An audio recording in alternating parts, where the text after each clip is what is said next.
Hello and welcome back to ESL 3-4 with Delgado Adult Education Program. This week's topic is education. So our goals this week are to use the terms because and because of to discuss cause and effect relationships. We're also going to use enough and to discuss sufficient, less than sufficient or necessary, and more than sufficient or necessary. And we're going to talk about some basic, very easy scientific principles. And we're going to apply those to discussion and written responses. So let's start with enough and to. So we all know that a fish needs water, and in the first cup, there is enough water for the fish. But in the second cup, there is not enough water for the fish. It's not sufficient. The fish will die.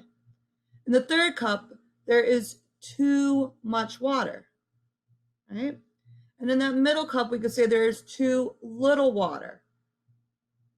So enough and to tell us whether or not there is a sufficient amount, the right amount, right? So you might know about helium balloons, and you know that they float.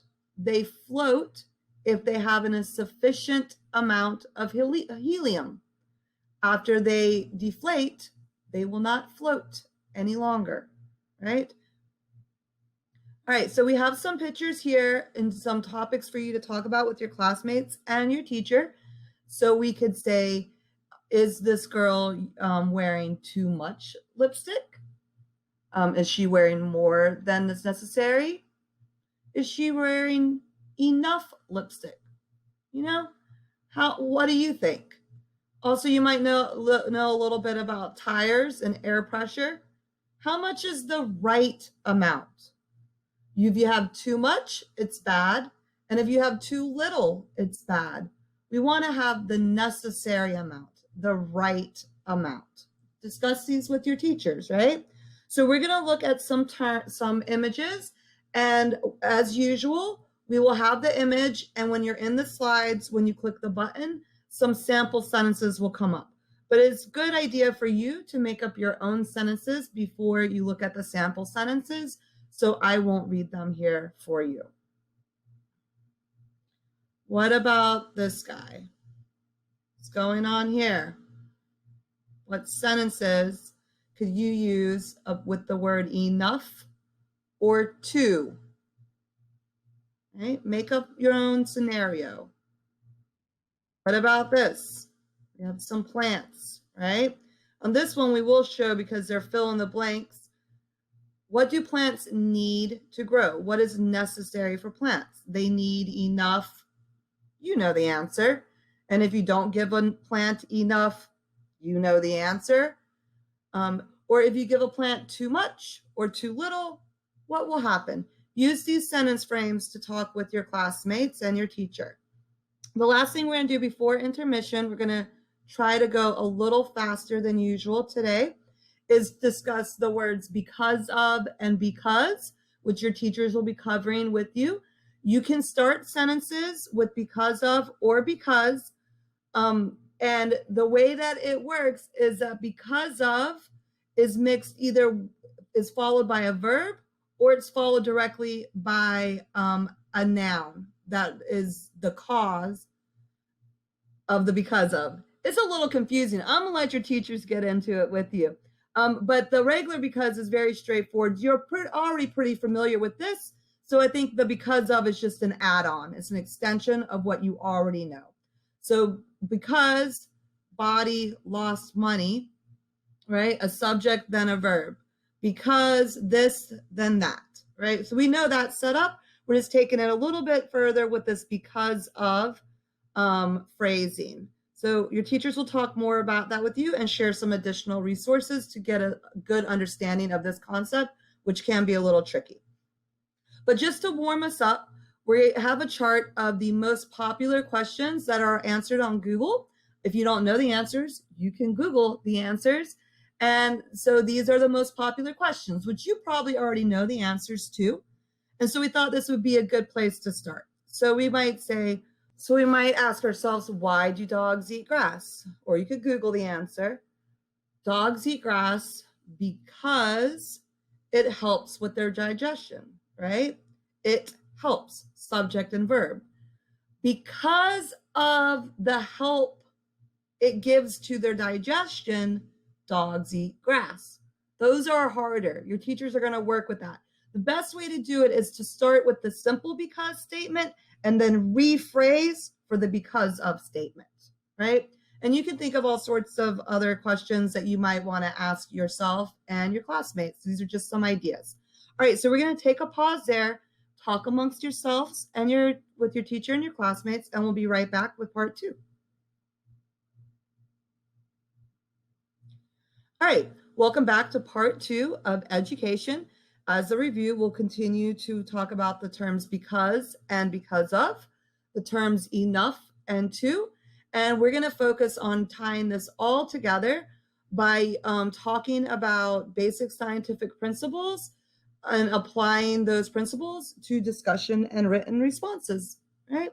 So there's a lot of science and things that you already know. And the vocabulary here this week is a bit odd, I will acknowledge.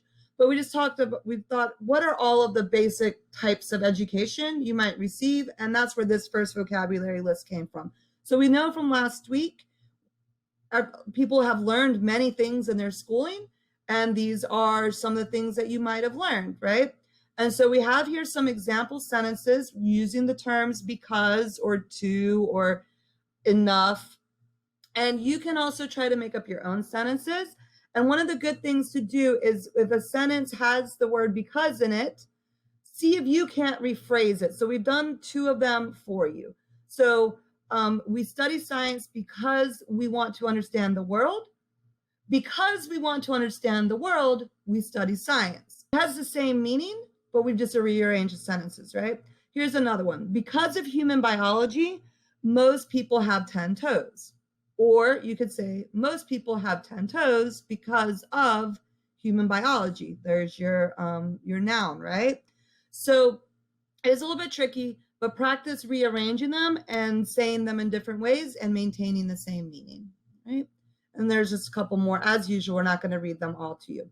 What we are going to do is look at some questions as to why. So as usual, we'll roll through this very quickly just to give you a preview and let you have time to think about what you'll talk about in your classmates, with your classmates. So, and we have just one extra vocabulary word in here, 1 or 2 per slide. So we have these candles. We have a water pump, right? What will happen if we cut the string? Why is the glass in pieces? Why do air balloons float? Why is the doctor giving the patient gas? Why is he spraying the fire? Why is the man pushing the car? I love this man's face in this picture. Fabulous. And why is the water outside of the glass? All right, so all of these real life things are based on some scientific principles or exhibit some scientific principles. So try to use that and your vocabulary and the terms because of, enough, and to discuss them with your classmates. All right, the last thing, we're going to include this in the quiz, but you might want to think about it beforehand, is what have you learned in school and what can you teach us? So come to class prepared with something to teach us. I've put an example here. Like, I know that you should not put gasoline on a fire, right? You know that to be true too, right? So you could make a little simple graphic of that. You could write a paragraph about that. You record, or you could do your own thing. All right, that's it for class today. Thanks, everybody. Enjoy your conversation, and we'll see you next time. Bye-bye.